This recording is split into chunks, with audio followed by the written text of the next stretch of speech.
الحمد لله رب العالمين الرحمن الرحيم مالك يوم الدين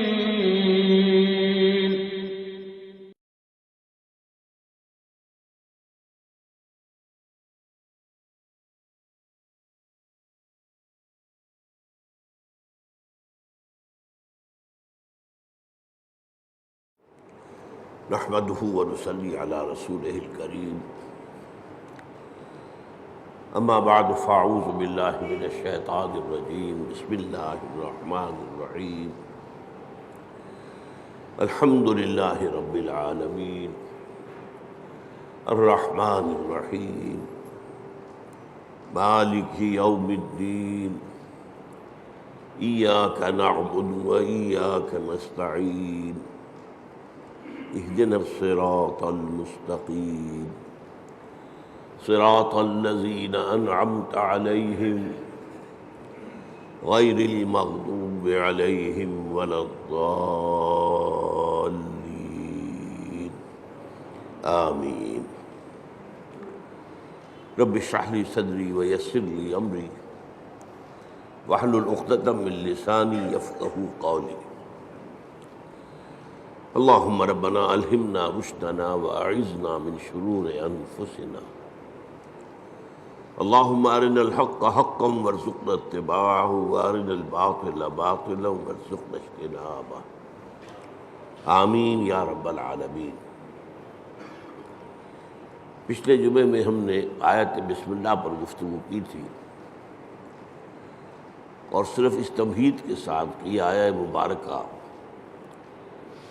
قرآن مجید کی سورتوں کے درمیان تو صرف ایک دفعہ آئی ہے، وہ سورہ نمل میں ہے۔ حضرت سلیمان نے جو خط لکھا تھا ملکہ سبا کو، اس کا آغاز اس سے ہوا تھا انہ من سلیمان وانہ بسم اللہ الرحمن الرحیم۔ باقی جو قرآن مجید کی 113 سورتوں کے شروع میں یا ان سے پہلے جو آیت درج ہے اس کے بارے میں اختلاف ہے کہ آیا یہ ان سورتوں کا حصہ ہے یا نہیں ہے۔ اکثر کی رائے یہ ہے کہ سورتوں کا حصہ نہیں ہے، بلکہ علامت کے طور پر کہ ایک سورت ختم ہو گئی دوسری شروع ہو رہی ہے، اور اسی لیے ان کا شمار بھی نہیں کیا جاتا۔ بعض اوقات بعض لوگوں کی رائے یہ ہے کہ ان کا شمار کیا جائے گا، جب آپ پورے قرآن کی آیات کا شمار کریں گے تو یہ 113 آیات بھی شمار ہوں گی، اور ایک رائے ہے کہ نہیں، انہیں نہیں گنا جائے گا۔ باقی اس میں اصل چیز اللہ کے 3 اسماء مبارکہ، اللہ، الرحمن، الرحیم، ان پر گفتگو ہو چکی ہے۔ اب ہم اللہ کے نام سے سورہ فاتحہ پر گفتگو اپنی شروع کر رہے ہیں۔ یہ بات سامنے آ چکی ہے کہ یہ 5ویں وحی ہے جو حضور پر ہوئی، اور پہلی مکمل صورت ہے جو آپ پر نازل ہوئی۔ اس سے پہلے متفرق آیات نازل ہوئی۔ سورہ علق کے شروع میں 5 آیتیں، سورہ قلم اس کے شروع میں 7 آیتیں، سورہ مزمل کے شروع میں 10 آیتیں، اور سورہ مدثر کے شروع میں 7 آیتیں، پھر یہ 7 آیتیں سورہ فاتحہ کی۔ اس سورہ مبارکہ کے بارے میں یہ سب کو معلوم ہے کہ یہ ہمارے نماز کا جزو لازم ہے، بلکہ نماز نام ہی اس کا ہے، گویا کہ اصل نماز یہی ہے۔ اس لیے کہ ایک حدیث میں جس میں، اور حدیث قدسی ہے، حضرت ابو ہریرہ رضی اللہ تعالیٰ عنہ راوی ہے، مسلم شریف کے اندر روایت موجود ہے، اللہ تعالیٰ نے خود اس سورہ مبارکہ کا تجزیہ کرتے ہوئے فرمایا ہے قسمت الصلاۃ بینی و بین عبدی نصفین، میں نے نماز کو اپنے اور اپنے بندے کے درمیان آدھا آدھا تقسیم کر لیا۔ اور پھر شرح کی حضور نے صلی اللہ علیہ وسلم کہ 3.5 آیتوں میں اللہ کی حمد و ثنا ہے اور اللہ کی بندگی کا اقرار ہے، یہ تو اللہ کا حصہ ہو گیا۔ باقی 3.5 آیتوں میں اللہ سے استدعا ہے، دعا ہے، یہ گویا بندے کا حصہ ہوا۔ تو اس حوالے سے یہ چیز تو بالکل طے ہے کہ یہ 7 آیتوں پر مشتمل ہے۔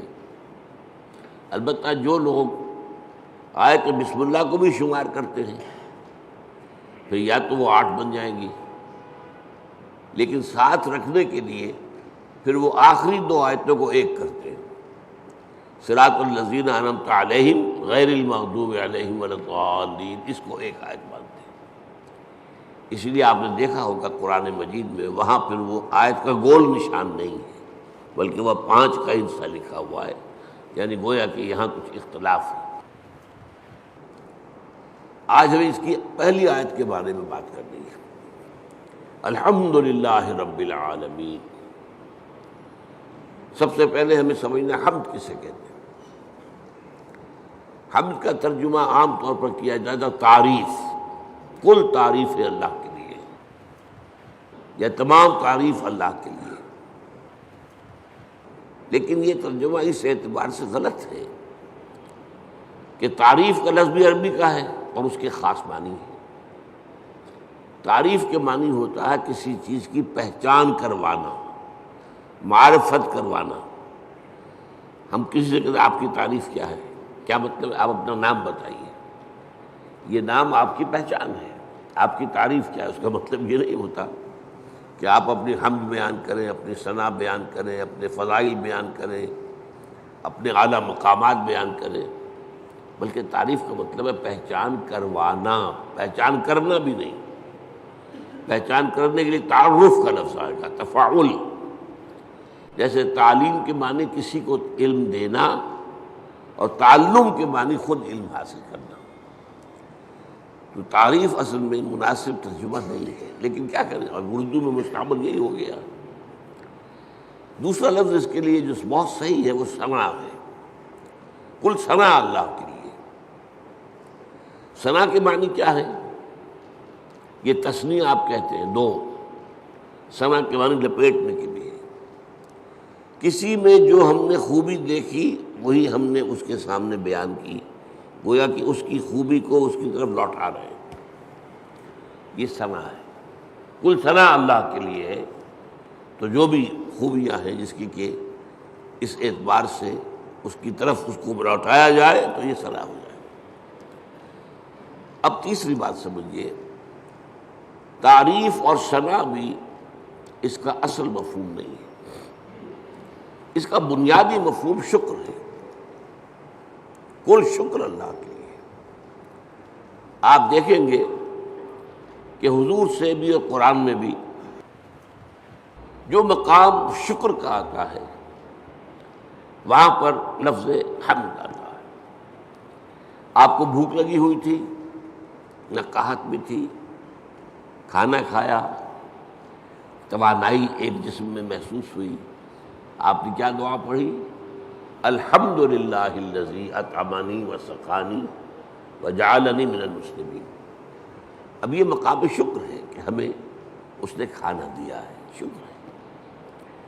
اسی طریقے سے آپ کو اگر اجابت ہو جائے صبح ٹھیک تو طبیعت جو ہے ہلکی ہو جاتی ہے، قبض ہو تو طبیعت بھاری رہتی ہے۔ لہذا اجابت سے فارغ ہو کر کیا دعا ہے؟ الحمدللہ الذی اذھب عنی الاذی وعافانی۔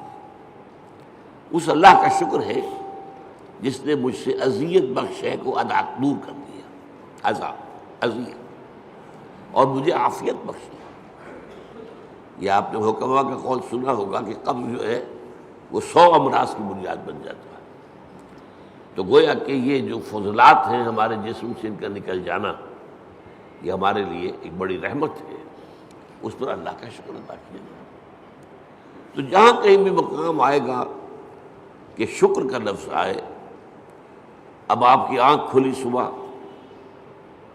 رات بھر کی کیفیت نیند کی جو تھی، آپ کا شعور آپ کے پاس نہیں تھا۔ اور ایک حدیث سے معلوم ہوتا ہے، قرآن مجید کی آیت سے بھی، کہ روح جو ہے وہ اللہ تعالیٰ نیند میں سلب کر لیتا ہے۔ جان رہتی ہے لیکن روح نکال لیتا ہے۔ اللہ یتوفی الانفس حین موتہا، لیکن یہ کہ موت میں بھی نفس آتا ہے، والذی لم تمت فی منامہا، اور جس کی موت کا وقت نہیں آتا اس کی نیند میں وہ اللہ تعالیٰ روح کو سلب کرتا ہے، پھر لوٹاتا ہے۔ تو اب اس کو گویا کہ حدیث میں کہا گیا کہ یوں سمجھیے کہ نصف موت تو ہو گئی نا، اور ہم کہیں گے کہ نیند جو ہے موت کی بہن ہے۔ اس کی دعا کیا سکھائی حضور نے؟ الحمدللہ الذی احیانی بعدما اماتنی والیہ النشور۔ اس اللہ کا شکر ہے جس نے مجھے از سر نو زندگی دی، اس کے بعد کہ مجھ پر موت طاری کر دی تھی۔ موت کی بہن تو مجھ پر طاری ہو گئی تھی، نیم مردہ تو میں ہو چکا تھا کہ میرا شعور جو ہے وہ نہیں تھا میرے ساتھ۔ وہاں بھی لفظ حمد ہے، الحمدللہ الذی احیانی بعدما اماتنی والیہ النشور۔ آپ سوچ رہے ہوں گے کہ ہمارے معمولات میں بدقسمتی سے یہ چیزیں شامل نہیں رہی۔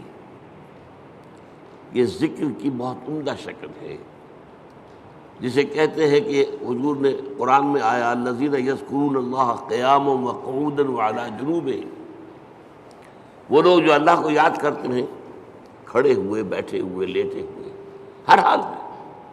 تو کیا مطلب کوئی اور کام نہیں کرتے؟ نہیں، کام کے ساتھ دعا ہے۔ آپ کی آنکھ کھلی، الحمدللہ الذی احیانی بعدما اماتنی والیہ النشور۔ کھانا کھایا، الحمدللہ الذی اطعمنی وسقانی وجعلنی من المسلمین۔ اجابت ہوئی، الحمدللہ الذی اذھب عنی الاذی وعافانی۔ یہ جو مصنون دعائیں ہیں، ان سے جیسے کہ ہم کہتے ہیں کہ ایک تیر سے دو شکار، دو نسبتیں قائم ہوتی ہیں۔ ایک اللہ سے نسبت قائم ہو گئی، ہم نے اس کا حمد کی، ہم نے اس کا شکر ادا کیا، تعلق قائم ہوا۔ ایک رسول کے ساتھ نسبت ہو گئی کہ مسنون دعا ہے، ہم اس شکر کے ادا کرنے میں اپنے الفاظ نہیں استعمال کر رہے، بلکہ وہ کر رہے ہیں کہ جو نبی اکرم صلی اللہ علیہ وسلم کرتے ہیں۔ تو دونوں نسبتیں اللہ کا ذکر، اس میں وقت تو کوئی نہیں لگا۔ بہرحال شکر جو ہے در حقیقت وہ اس حمد کا نیوکلیس ہے۔ البتہ شکر، اور عام معنی میں اب لفظ استعمال کر رہا ہوں میں تعریف، اس میں جو ایک باریک سا فرق ہے وہ کیا ہے؟ شکر کیا جاتا ہے اس چیز پر جس کا آپ کو فائدہ ہوا ہو، جس سے آپ کو کچھ حاصل ہوا ہو، جس سے آپ کی کوئی ضرورت پوری ہوئی ہو، جس سے آپ کی کوئی تکلیف رفع ہوئی ہو، جس سے آپ کی کوئی حاجت پوری ہوئی ہو، شکر اس پر ہو۔ اور تعریف کوئی حسن ہے، کمال ہے، خوبی ہے، چاہے آپ کو تو کوئی فائدہ نہیں ہوا، پھول کیا خوبصورت پھول ہے، تعریف کی ہے آپ نے، لیکن یہ کہ آپ کو اس سے کوئی مادی فائدہ تو نہیں ہوا۔ ہر شے، جس شے میں بھی کوئی جمال ہے، کوئی کمال ہے، اس کی تعریف کی جائے، خواہ آپ کو اس سے کوئی فائدہ نہ پہنچاؤ، یہ تعریف ہے۔ البتہ یہ جو باریک سا فرق میں نے بیان کیا ہے، اس کو بھی نوٹ کر لیجئے کہ یہ بھی ہمارے شعور کے محدود ہونے کی وجہ سے ہے، ورنہ اس سے بھی ہمیں فائدہ ہوتا ہے۔ ایک خوبصورت پھول دیکھ کر اس کی خوبصورتی، اس کی خوشبو، اس سے آپ کی روح کو ایک باریدگی حاصل ہوتی ہے۔ اسی لیے میں نے لفظ استعمال کیا، مادی فائدہ نہیں ہوتا، آپ کی روح کو ایک باریدگی، آپ کی طبیعت میں ایک انشراح، آپ کی طبیعت میں ایک کیفیت پیدا ہوتی ہے۔ ہائی اسکول کے زمانے میں جو ہمارا کورس تھا انگلش پوئٹری کا، تو پہلی نظم تھی ڈیفوڈلز، بہت سے حضرات نے پڑھی ہوگی۔ وہ نظم کیا تھی کہ شاعر ایک روز سیر پر نکلا ہوا ہے، ایک پہاڑی کو عبور کر کے وہ جب اس کی چوٹی پر پہنچتا ہے تو اب دوسری طرف نگاہ گئی، وادی ہے، اور وادی بھری ہوئی ہے ڈیفوڈل کے پودوں سے اور اس کے پھولوں سے، اور پھول لہرا رہے ہیں ہوا کے اندر، ناچ رہے ہیں ہوا میں۔ یہ منظر جو ہے، اب اس سے اسے کوئی فائدہ تو نہیں پہنچا، کوئی مادی فائدہ نہیں پہنچا، لیکن شاعر اصل میں کہتے ہی اسے جس کا شعور زیادہ زندہ ہو۔ شاعر کہاں سے بنا ہے؟ شعور سے۔ شاعر زیادہ حساس ہوتا ہے، وہی چیز جو آپ نے بھی دیکھی شاعر نے بھی دیکھی، اس نے اس کا ایک زیادہ گہرا اثر دیا۔ تو وہ شاعر کہتا ہے، ورڈزورتھ نام کا شاعر ہے یہ، I gazed and gazed but little thought what wealth the scene to me has brought۔ میں دیکھتا رہا لیکن مجھے یہ خیال نہیں آیا کہ یہ سین، یہ نظارہ جو میں نے دیکھا ہے، اس سے مجھے کیا دولت ملی۔ اب اس کے بعد اسے احساس ہوا فراف من کائچ لائی، کیونکہ اکثر اب ہوتا ہے کہ میں جب اپنے کاؤچ پر، اپنے بستر پر لیٹا ہوتا ہوں، ان ویکنٹ اور ان پینسو موڈ، کسی فکر میں ہوں یا خالی ذہن ہوں، they flash upon that inward eye which is the bliss of solitude. وہ ڈیفوڈل کا نظارہ جو ہے میری اندرونی آنکھ کے سامنے آ جاتا ہے۔ They flash upon that inward eye which is the bliss of solitude, جو کہ انسان کی تنہائی کا سب سے بڑا، یوں سمجھیے کہ اس کی نعمت ہے۔ And then my heart with pleasure fills and dances with the daffodils۔ اب پھر میرا دل جو ہے خوشی سے بھر جاتا ہے، اور وہ بھی ان ڈیفوڈلز کے ساتھ ناچنا شروع کر دیتا ہے۔ تو یہ اندرونی چیز انسان کو ملتی ہے، اور یقیناً لیکن یہ کہ عام آدمیوں کو اس کا احساس نہیں ہوتا۔ البتہ جو مادی جو فائدہ ہوتا ہے، جیسے بھوک سے نجات ملی، پیاس سے نجات ملی، اور کوئی آپ کا کام ہوا، اسی طرح یہ لفظ استعمال ہوتا ہے قرآن میں۔ جب اللہ تعالی ہمیں پہنچا دے گا اپنے فضل و کرم سے جنت میں، جب داخل ہوں گے تو جو ترانہ ہوگا وہ کیا ہوگا ہماری زبان پر؟ الحمدللہ الذی ہدانا لہذا وما کنا لنہتدی لولا ان ہدانا اللہ۔ سارا شکر اس اللہ کا ہے جس نے ہمیں یہاں تک پہنچایا۔ یہ ہدایت کے معنی ہم جب آخری حصہ پڑھیں گے سورت کا تب تفصیل سے بات کروں گا۔ ہدایت کے درجے ہیں، ہدایت کا درجہ یہ بھی ہے کہ آپ نے کسی کو کوئی بات بتا دی، ایک درجہ اس سے آگے ہے اس کو خوب اچھی طرح سمجھایا۔ اب مثال کے طور پر کوئی شخص آپ سے کوئی پتہ پوچھ رہا، بھائی مجھے فلاں جگہ جانا ہے، ذرا مجھے بتائیے۔ آپ نے کہا یوں جانا، ادھر مڑ جانا، ادھر چلے جانا۔ امریکہ میں جو ہے وہ گنتی کرتے ہیں لائٹس کے ساتھ، ٹریفک لائٹس، 4 ٹریفک لائٹس کے بعد بھائی کو مڑ جانا، اس کے بعد پھر تیسری کے اوپر دائیں کو مڑ جانا۔ یہ بتا دیا آپ نے، یہ بھی ہدایت ہی ہے نا۔ ایک درجہ یہ ہے کہ آپ نے کہا بھائی لاؤ میں تمہیں پہنچا آتا ہوں، آپ نے اس کی انگلی پکڑی یا اپنی گاڑی میں بٹھایا اور اس کی منزل پر پہنچا دیا۔ یہ منزل تک پہنچا دینا یہ ہدایت کا آخری مرحلہ ہے۔ اللہ نے ہدایت کا ابتدائی مرحلہ تو ہمیں کیا، ہمارے اپنے اندر ہدایت موجود ہے، نیکی اور بدی کی پہچان موجود ہے۔ الہمہا فجورہا و تقواہا، ہماری روح کے اندر اللہ کی معرفت بھی ہے اور محبت بھی ہے، موجود ہے۔ پردے پڑ گئے ذہول کے، غفلت کے، ہماری ساری توجہ جو ہے دنیا میں، ہم گم ہو کر رہ گئے، ورنہ ہمارے اندر ہے سب کچھ۔ قرآن کہتا ہے فطرت اللہ التی فطر الناس علیہا، یہ انسان کو جو بنایا اللہ نے یہ فطرت اللہ پر بنایا، فطرت اللہ التی فطر الناس علیہا۔ ہے ہمارے اندر معرفت بھی ہے، محبت بھی ہے، محبت بھی خوابیدہ ہے، اور معرفت کے اوپر بھی ذہول کے پردے پڑے ہوئے۔ اسی لیے قرآن اپنے آپ کو کیا کہتا ہے؟ تذکرہ، کلا انہا تذکرہ، یاد دہانی ہے۔ فذکر بالقرآن من یخاف وعید، آپ تذکیر کیے، یاد دہانی کرائیے۔ یہ تعلیم نہیں ہے، تعلیم تو اس چیز کی ہوتی ہے جو پہلے انسان کو معلوم نہ ہو۔ تذکیر وہ ہے جو آپ کو یاد تھی، معلوم تھی، بھول گئے آپ، لیکن آپ کے علم میں تھی، بھول گئے۔ تذکیر، یاد دہانی، بھئی فلاں وقت ہوا تھا نا معاملہ، تمہیں یاد نہیں رہا، یہ آپ تذکیر کر رہے ہیں۔ کوئی ادھر ادھر کی بات کر کے آپ بتائیں گے یاد آ جا، ہاں مجھے یاد آ گیا، یہ تذکیر۔ تو قرآن تذکیر کے لیے آیا ہے، تذکرہ ہے، ذکرہ بھی کہا گیا۔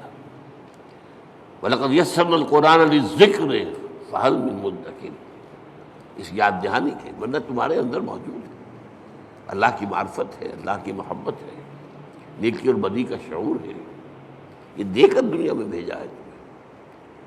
اور اس کے بعد یہ ہے کہ اس سے اگلی ہدایت اللہ نے اپنی کتابیں نازل کر دی، اللہ نے اپنے نبی بھیج دیے، اپنے رسول بھیج دیے۔ پھر اس سے اگلی ہدایت کیا ہے؟ تم ارادہ کرو خیر کا، اللہ توفیق دے گا اور انگلی پکڑ کر تمہیں پہنچائے گا۔ یہ ہے ہدایت کی وہ آخری منزل کہ جب وہ داخلہ ہوگا تو اہل جنت کی زبان پر یہ حمد کا ترانہ ہوگا، الحمدللہ الذی ہدانا لہذا وما کنا لنہتدی لولا ہدانا اللہ۔ اس میں یہ ہے کہ وہاں پہنچا دینا، لیکن اس دعا کو آپ یاد کر لیجئے۔ کبھی کوئی نئی بات آپ کے علم میں آ گئی تب بھی آیت پڑھیے، یہ اللہ نے مجھے علم دیا ہے، ہم اس قابل نہیں تھے کہ علم خود حاصل کر دیں۔ وہ اس آیت کا ترجمہ کیا ہے؟ کل حمد کل شکر اس اللہ کا ہے جس نے ہمیں یہاں پہنچایا جنت تک۔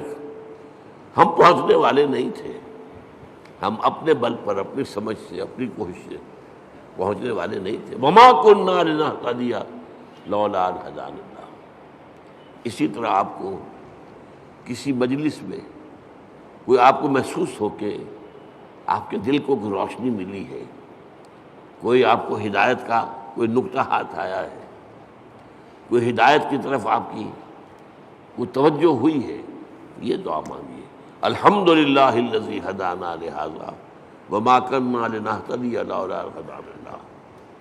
چاہے وہ کسی کے ذریعے سے آیا ہو، لیکن الٹیمیٹ سورس تو اللہ ہے نا۔ خود اس کو کس نے بتایا تھا؟ اللہ نے بتایا تھا۔ ہمیں جس نے سکھایا ہے اسے کس نے سکھایا تھا؟ اللہ نے سکھایا تھا۔ اسی طرح الحمدللہ الذی صدقنا وعدہ واورثنا الارض نتبوأ من الجنۃ حیث نشاء۔ ایک جگہ یہ ترانہ آیا ہے، جنت والے ترانہ جو ہے کل حمد کل شکر اس اللہ کا ہے جس نے ہم سے اپنا وعدہ سچا کر دکھایا۔ اس نے ہم سے کہا تھا کہ تم میرے راستے میں چلو گے میں تمہیں جنت دوں گا، آج ہمیں اللہ نے وہاں پہنچا دیا۔ صدقنا وعدہ، اس نے اپنا وعدہ ہمارے ساتھ سچ کر دکھایا اور ہمیں بنا دیا وارث، اس جنت کی زمین کا وارث بنا دیا۔ ہم جہاں چاہے ڈیرا لگائیں، کھلی چھوٹ ہے ہمیں۔ الحمدللہ الذی صدقنا وعدہ واورثنا الارض، زمین کا ہمیں وارث بنا دیا۔ اس سے بعض حضرات نے سمجھا ہے یہ کہ جنت کی ابتدائی منزل اسی زمین پر ہوگی، زمین کا وارث بنا دیا گیا۔ واورثنا الارض، بعض نے کہا نہیں، ارض سے مراد ارض جنت ہے، جنت کی زمین کا ہمیں وارث بنایا۔ لیکن میری ذاتی رائے بھی یہی ہے، اصل میں حساب کتاب یہی ہوگا، میدان حشر اسی زمین میں ہوگا، اس لیے کہ قصہ زمین برسر زمین، آپ نے نیکی یہی کمائی ہے، بدی بھی یہی کمائی ہے، اس کی سزا بھی یہی ہوگی اور اس کی جزا بھی شروع یہاں ہوگی، لیکن شروع ہوگی، جزا کے مرحلے ہیں، اس کے بعد جنت، آسمانی جنتوں کی طرف عروج ہوگا۔ لیکن وہ جو میں نے کئی دفعہ آپ کو بتایا ہے، قرآن مجید میں ایک نزل کا لفظ آتا ہے، نزل، اور ایک عربی میں ضیافت کا لفظ، ان دونوں میں فرق کیا ہے؟ نزیل کہتے ہیں کسی مہمان کو جب کہ وہ فوراً آیا آپ کے ہاں، نظر اترا، کوئی اونٹ سے اترا آپ کے دروازے پر، نزیل ہے. گھوڑے سے اترا آپ کے دروازے پر، نزیل ہے. کسی خچر پر تھا، گدھے پر تھا، اترا، نزیل ہے. آج آپ کار سے اترتے ہیں، نزیل ہے، نظرہ تو ہے. آتے ہی آپ کیا کرتے ہیں؟ موسم کے لحاظ سے کوئی ٹھنڈا یا گرم، فوری طور پر ٹھنڈا یا گرم جو ہے اس کی تبادل کی جائے گی. پھر ضیافت ہوگی، پھر اہتمام ہوگا، پھر جو ہے آپ اہتمام کے ساتھ کھانا تیار کریں گے، وہ ضیافت ہے. یہ جو قرآن مجید میں یہ نقطہ جو ہے بعض لوگوں کو بہت پریشان کرتا ہے. ذرا لطیف مزاج رکھنے والے لوگوں کو کہ کیا جنت کے اندر اللہ تعالیٰ حوریں ہوں گی، غلمان ہوں گے، شہد ہوگا، دودھ ہوگا، پھل ہوں گے، یہ مادی چیزیں جو ہیں ان کی کیا قدر و قیمت ہے؟ کیا یہی کچھ ملنا ہے؟ اس کا جواب یہی ہے، یہ نزل ہے. ابتدائی جو ہے مہمان نوازی اس سے ہوگی. اور کیوں ہونی ہے؟ ایک بندہ مومن اپنے راستے پر اگر وہ چلتا ہے ایمان اور اسلام پر، تو اس دنیا میں نعمتوں میں سے اکثر آلات میں محروم رہتا ہے. حلال کے ذریعے سے کہاں آپ پھل لائیں گے، کہاں اپنے بچوں کو پھل کھلائیں گے؟ آپ کو تنگی ترشی کے ساتھ جو ہے آپ نے اپنے نفس کے اوپر بھی قابو رکھا ہے، آپ نے کوئی جنسی جو ہے بے راہ روی اختیار نہیں کی ہے. جن خواہشات کو جو اللہ نے ہمارے اندر رکھی ہوئی ہیں ان کو کنٹرول کیا، روکا ہے. نہى النفس عن الهوى، خواہشات سے اپنے نفس کو روکے رکھا. تو میں کہتا ہوں اس کا منطقی جگہ یہی ہونی چاہیے کہ ان خواہشات کی بھرپور تسکین کا سامان کر دیا جائے جن سے تم نے ہمارے راستے پر چلنے کی وجہ سے اپنے آپ کو محروم رکھا. لیکن یہ نزل ہوگا. آخری جنت کی جو نعمتیں ہیں جو اور آگے درجے کھلیں گے، پھر چڑھنا ہوگا، صعود ہوگا. اس صعود کے بارے میں تو فرمایا ما لا عین رأت ولا اذن سمعت وما خطر علی قلب بشر. وہ جو اوپر کی جنتیں ہیں ان کی نعمتوں کے بارے میں حضور کے الفاظ ہیں، وہ تو وہ ہے جو نہ کسی آنکھ نے دیکھی، نہ کسی کان نے سنی، نہ کسی کے دل میں ان کا احساس اور ادراک وارد ہوا. وہ یہاں بیٹھ کر تو ہم اندازہ کر ہی نہیں سکتے. یہ تو ہم اندازہ کر سکتے ہیں نا کہ وہاں انگور ہیں، وہاں کھجوریں ہیں، وہاں جو بھی ہیں پھل ہیں، رمان ہیں، انار ہیں، وہاں دودھ ہے، وہاں شہد ہے، وہاں ہر چیز موجود ہے. یہ تو ٹھیک ہے، اگرچہ ان کے ذائقے جو ہوں گے وہ یہاں کے ذائقے کے مقابلے میں. چنانچہ 30 سے جو رکوع ہے سورہ بقرہ اس میں کہا گیا اتوبہ متشابہہ، وہ ملتی جلتی چیزیں ہوں گی. یہ بھی انار ہے، یہ انار، لیکن جنت کا وہ انار کچھ اور ہی ہوگا. اس کا ذائقہ آپ کے اس وقت تصور نہیں کر سکتے. اس انگور کا ذائقہ کچھ اور ہی ہوگا. آپ شہد جو ہے دنیا کا کتنا کھا لیں گے، تھوڑا سا دے گا دل بھر جائے گا. وہ شہد ایسا نہیں ہوگا. جیسے وہاں کی آگ ایسی نہیں کہ ایک دفعہ جلا دے تو بس جل گیا جسم، نہیں، پھر کھال دے دی جائے گی، پھر جو ہے دوبارہ اس کے اندر حس پیدا کر دی جائے گی. اس لیے کہ حس جو ہے وہ سینسٹیونیس جو ہے وہ تو اسی میں، کھال میں ہے. کھال جلنے کے بعد آپ کا گوشت جل رہا ہوگا تو آپ پتہ بھی نہیں چلے گا کیا ہو رہا ہے، اس لیے کہ اس میں سینسیشن ہے ہی نہیں. تو بہرحال جنت کی نعمتوں کو میں آپ سے عرض کر رہا تھا کہ یہ یہیں پر میدان حشر ہے. اب میرا گمان ہے، اب یہ باتیں جو ہیں وہ یقین کے درجے میں نہیں ہے، نہ ان کو اس بانی میں آپ لیجئے. میرا گمان یہ ہے کہ جہنم اس زمین کے پیٹ میں موجود ہے. آپ کو معلوم ہے جو وہاں کی گرمی ہے، جب آتش فشاں پھٹتا ہے تو کیا نکلتا ہے؟ لاوا. وہ چٹانیں جو ہیں پگھلی ہوئی، وہ لاوا، وہ سارا تو پیٹ میں ہے. اب کیا ہوگا سوچئے، ایک گیند ہے، فٹ بال ہے، اس کے پیٹ میں کچھ ہے. جب آپ اس گیند کو کھینچیں گے ادھر سے ادھر سے، چپٹی ہوگی تو درمیان کی چیز باہر آ جائے گی کہ نہیں؟ وَإِذَا الْأَرْضُ مُدَّتْ وَأَلْقَتْ مَا فِيهَا وَتَخَلَّتْ، وہ دن قیامت کا کیا جب زمین کو کھینچا جائے گا. وَإِذَا الْأَرْضُ مُدَّتْ إِذَا السَّمَاءُ انشَقَّتْ وَأَذِنَتْ لِرَبِّهَا وَحُقَّتْ وَإِذَا الْأَرْضُ مُدَّتْ وَأَلْقَتْ مَا فِيهَا وَتَخَلَّتْ وَأَذِنَتْ لِرَبِّهَا وَحُقَّتْ. اب وہ کھینچیں گے آپ تو اس کے اندر سے درمیان چیز باہر نکل آئے گی، یہ ہوگی جہنم. اس جہنم کا معاملہ اسی زمین میں سے نکلا. پھر وہی لفظ کہہ رہا ہوں، جس سے زمین برسر زمین. لیکن یہ کہ جنت جو وہ ہوگی زمین کی، وہ صرف پہلی منزل ہے اس کی. وہ آپ کہہ لیجئے کہ وہ در حقیقت استقبالیہ ہے جو وہاں پر ہو رہا ہے، اور وہاں پر نزل دیا جا رہا ہے. یہ ساری چیزیں جو گنوائی گئی ہیں قرآن میں، یہ نزل کے درجے میں، پھر اونچے درجے ہوں گے، پھر اونچے درجے ہوں گے. تو بہرحال یہ میری بات کہاں سے چلی تھی؟ الحمدللہ الذی صدقنا وعدہ واورثنا الارض نتبوأ من الجنۃ حیث نشاء. کل شکر اس اللہ کا ہے جس نے ہم سے اپنا وعدہ پورا کیا اور ہمیں زمین کا وارث بنا دیا.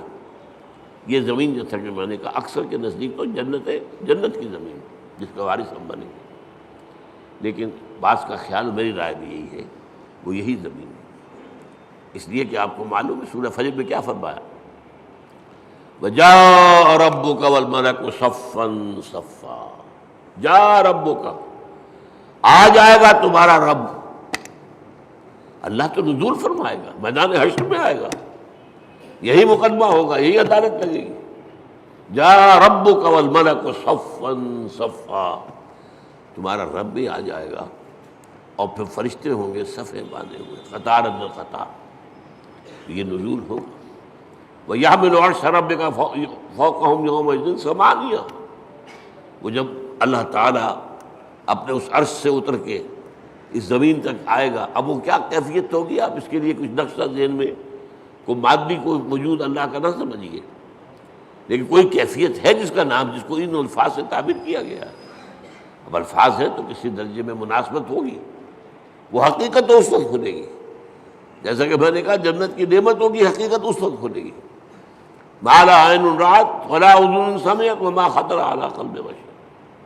اور قرآن میں جو آتا ہے لہم ما یشاؤون فیہا ولدینا مزید، اہل جنت کے لیے وہ تو سب کچھ ہوگا ہی جو وہ چاہیں گے، ہمارے پاس اور بھی بہت کچھ ہے جس کا تصور ہی نہیں ہوگا. میں نے اس کا ایک واقعہ یاد آ گیا مجھے، اب کئی دفعہ بیان کیا میں نے. میرے ایک دوست ہیں ڈاکٹر یقین صاحب جو باہر امراض چشم ہیں، انہوں نے مجھے سنایا. وہ جا رہے تھے لندن، اب ان کے بچے جو ہے کوئی کہہ رہا تھا میرے لیے یہ لائیے، میرے لیے یہ لائیے، میرے لیے یہ لائیے. ایک چھوٹی سی بچی تھی، انہوں نے کہا ابا میرے لیے پینسل لے کے آئی.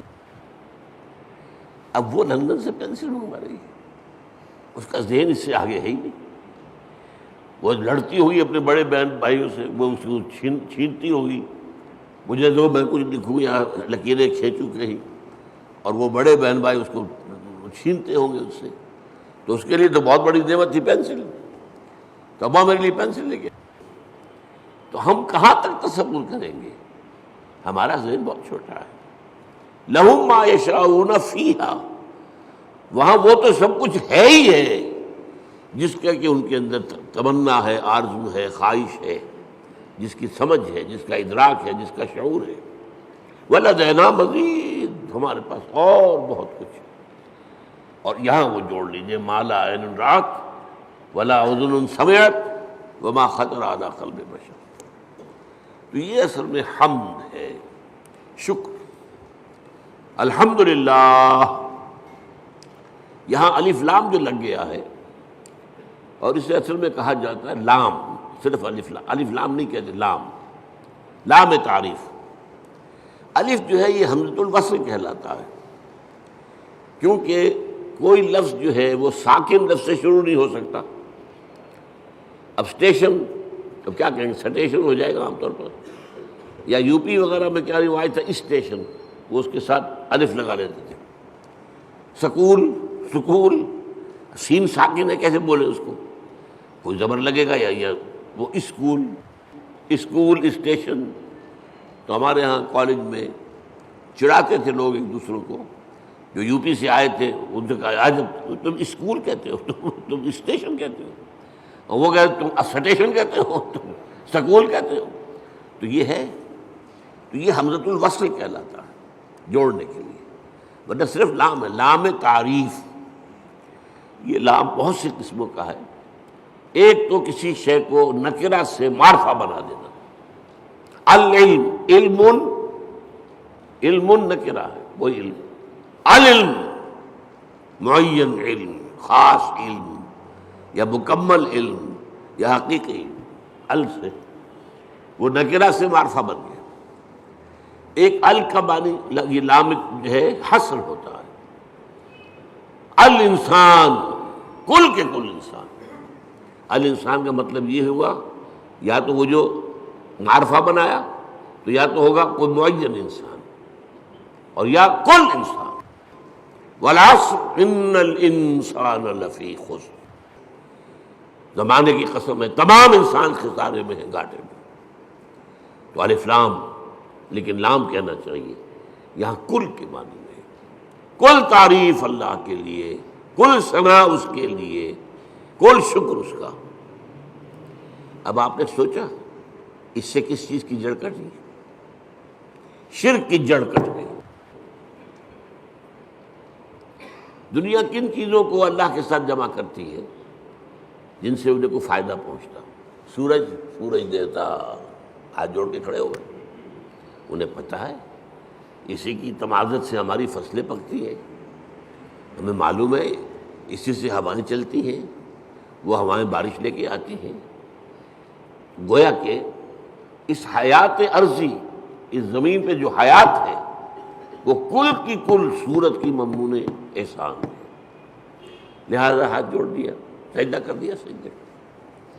لیکن اگر معلوم ہو کہ سورج میں کچھ نہیں ہے، جو کچھ اس میں ہے وہ اللہ کا پیدا کرتا، تو الحمدللہ، کل شکر اللہ کا ہے. یہ الحمدللہ جو ہے یہ در حقیقت جڑ کاٹ دینے والا ہے شرک. کسی اور میں کوئی خوبی دیکھی، پھول خوبصورت ہے، آپ کہیں گے، عام آدمی کہے گا بڑا خوبصورت پھول ہے. بندہ مومن کیا کہے سبحان اللہ، اسے تو اللہ یاد آیا، اس پھول میں تو کچھ نہیں ہے، تو اللہ کی طرف سے اس کو عطا کرنا ہے. آپ کو تصویر دیکھتے مصور کی، اگر وہ بہت اچھی بنی کس کی تعریف کرتے؟ مصور کی تصویر کی؟ تعریف تو مصور کی ہے جس نے کہ تصویر کھینچی ہے، بنائی ہے. تو در حقیقت الحمدللہ. اور یہ جان دیجئے یہی شکر جو ہے عبادت کی شکل اختیار کرتا ہے. کیوں؟ اس لیے کہ ایک اصول ہے فطرت انسانی کے اندر مضمر ہے، هل جزاء الاحسان الا الاحسان. یہ سورہ رحمان کی آیت ہے. بھلائی کا بدلہ بھلا ہی ہوگا نا. کسی نے آپ کے ساتھ کوئی خیر کیا ہے، اچھا کام کیا ہے، آپ کے دل میں ہوگا میں بھی اس کی کوئی خدمت کروں. اگر انسانیت آپ میں ہے تو اس شکر کا بدلہ، جیسے کہ ہمیں معلوم ہے کہ حضور ہدیہ قبول کرتے تھے لیکن ہدیہ دیتے بھی تھے. چنانچہ جو بھی کوئی آپ کے ساتھ بھلائی کرے آپ اس کے ساتھ بھلائی کریں. والدین کی بھلائی وہ اتنی ہے کہ ہم کتنی ہی خدمت کر لیں ان کا حق ادا نہیں ہوگا، اور سوائے اس کے کوئی چارہ کار نہیں کہ اللہ ہی سے دعا کریں، اے اللہ ارحمہما کما ربیانی صغیرا. پروردگار جس طرح میرے والدین نے مجھے پالا پوسا جبکہ میں چھوٹا سا تھا، تو ان پر رحم فرما. میں ان کا حق ادا نہیں کر سکتا.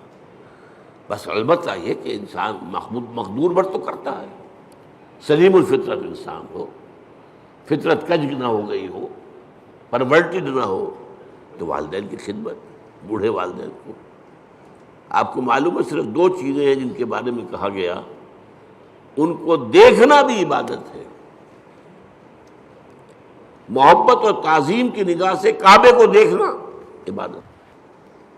چاہے آپ طواف نہیں کر رہے، چاہے آپ کوئی نماز نہیں پڑھ رہے، کعبے کے سامنے بیٹھ کر محبت اور تعظیم کے ساتھ اس کو دیکھنا عبادت ہے. بوڑھے والدین کو دیکھنا محبت کے ساتھ عبادت. عبادت، یہ حضور نے فرمایا۔ تو آپ جو ہے اپنی امکانی حد تک تو اس کا آپ جو ہے بدلہ اتارتے ہیں۔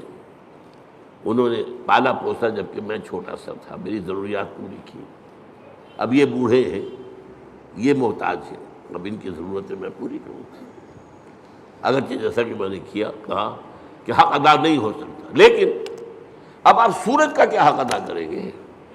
کچھ بھی نہیں کر سکتے۔ یہ جذبہ شکر جو ہے سورج کا، یہ عبادت کی شکل اختیار کرتا ہے۔ جہاں آپ کو بدلہ نہیں دے سکتے، سر جھکا دیجیے، تعظیم کیجیے اس کے سامنے سجدہ کیجیے، یہی تو ہے شکر سے عبادت۔ یہ فلسفہ ہے، سمجھ لیجیے، شکر کی بنیاد پر عبادت ہے۔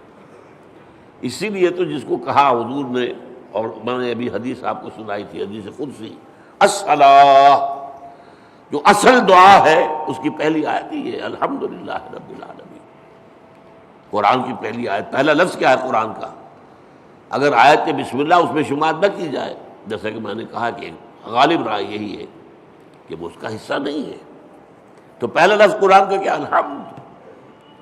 اور آپ کو معلوم ہے یہ لفظ کتنا پیارا ہے اللہ کو۔ حضور کے نام سارے کے سارے اسی مادے سے ہیں۔ محمد حمد سے ہے، احمد حمد سے ہے، محمود حمد سے ہے۔ اور اس امت کا نام پتہ ہے کیا ہے؟ حمادون، اللہ کی بہت حمد کرنے والے۔ حماد یہ مبالغے کا صیغہ ہو گیا، اللہ کی بہت حمد کرنے والے۔ اور ایک خاص بات یاد آئی ہے، حضور کی ایک حدیث ہے بڑی عجیب۔ قیامت کے دن وہ میدان حشر، جس کا میں نے نقشہ آپ کے سامنے بھی کھینچا ہے، ایک تو یہ کہ وہاں حضور کو ملے گا کیا مقام؟ مقاماً محمودا، وہی لفظ حمد۔ اور سب سے بڑی بات یہ، حضور نے فرمایا لواء الحمد بیدی، حمد کا جھنڈا میرے ہاتھ میں ہوگا،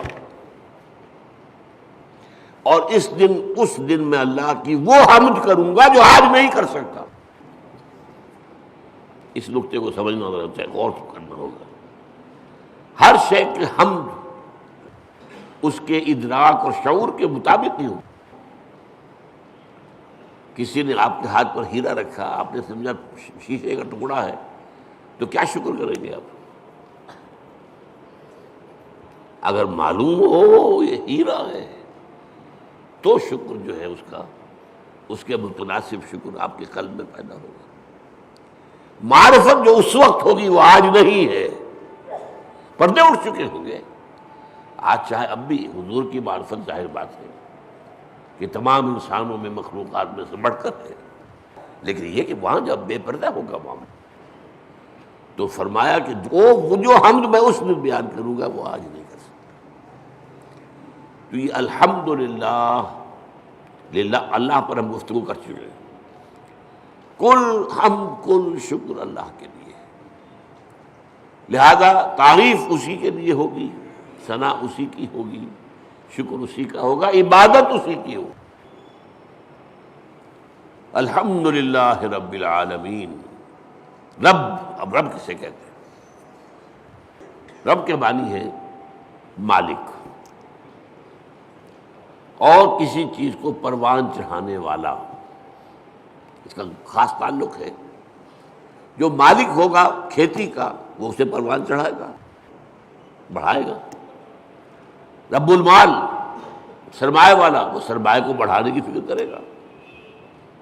مضاربت ہو رہی ہے، ایک شخص کا سرمایہ ایک محنت کر رہا ہے، یہ رب المال کہلاتا ہے۔ رب المال، رب الدار، گھر کا مالک، تمام جہانوں کا رب۔ اب یہ تمام جہان کون سے ہیں؟ ایک عالم دنیا ہے، ایک عالم آخرہ ہے، ایک عالم برزخ ہے، ایک عالم ملکوت ہے، ایک عالم ملائکہ ہے، ایک عالم حیوانات ہے، ایک عالم انسانیت ہے۔ جتنے چاہے جوڑتے چلے جائیے، یہ سارے عالم، ان سب کا رب وہی ہے۔ یہ بھی در حقیقت اسی شرک کو کاٹنے والا، یہ کوئی بھی اس میں شریک نہیں ہے، وہ ہے تمام جہانوں کا رب، تمام جہانوں کا مالک، تمام جہانوں کا مختار مطلق، تمام جہانوں کو پرواز چڑھانے والا وہی۔ الحمد للہ رب العالمین، کل حمد، کل شکر، کل ثنا اس اللہ کے لیے ہے جو تمام جہانوں کا پروردگار ہے، پالنہار ہے، روزی رساں ہے، مالک ہے، آقا ہے۔ جیسا کہ آقا کے لیے بھی رب کا لفظ آتا ہے۔ جب زلیخا نے گناہ کی دعوت دی تھی حضرت یوسف کو، کیا کہا تھا انہوں نے؟ انہ ربی احسن مثوایا، یہ تمہارا شوہر جو ہے عزیز مصر وہ میرا آقا ہے، ظاہر بات ہے خریدا تھا اس نے، اور اس نے مجھے بہترین طریقے پر رکھا ہے، میرے ساتھ اس نے سلوک کیا ہے، اب میں اس کے ساتھ خیانت کروں تو مجھے کس چیز کی دعوت دے رہی ہے؟ تو رب۔